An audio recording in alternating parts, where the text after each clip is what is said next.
justices on the court.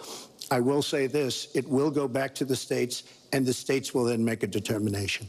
Secretary Clinton. Well, I strongly support Roe v. Wade, which guarantees a constitutional right to a woman to make the most intimate, most difficult, in many cases, decisions about her health care that one can imagine. And in this case, it's not only about Roe v. Wade. It is about what's happening right now in America. So many states are putting very stringent regulations on women that block them from exercising that choice, to the extent that they are defunding Planned Parenthood, which of course provides all kinds of cancer screenings and other benefits for women in our country.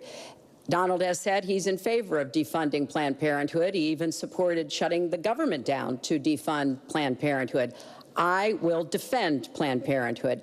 I will defend Roe v. Wade, and I will defend women's rights to make their own health care decisions. Secretary, and we have come too far to have that turn back now. And indeed, he said women should be punished, that there should be some form of punishment for women who obtain abortions. And I could just not be more opposed to that kind of thinking. I'm going to give you a chance to respond, but I want to ask you, Secretary Clinton, I want to explore how far you believe the right to abortion goes. You have been quoted as saying that the fetus has no constitutional rights.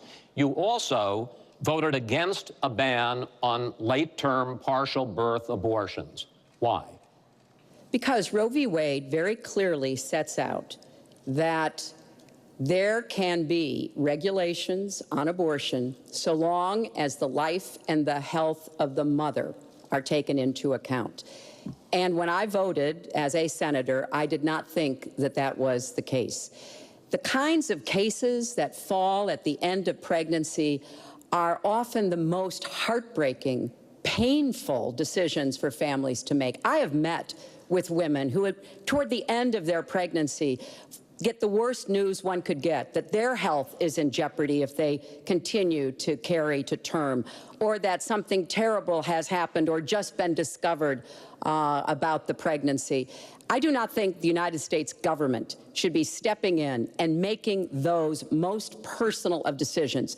So you can regulate, if you are doing so, with the life and the health of the mother taken into account. Mr. Trump, your reaction, and particularly on this issue of late-term partial birth abortion. Well, I think it's terrible. If you go with what Hillary is saying, in the 9th month, you can take the baby and rip the baby out of the womb of the mother just prior to the birth of the baby.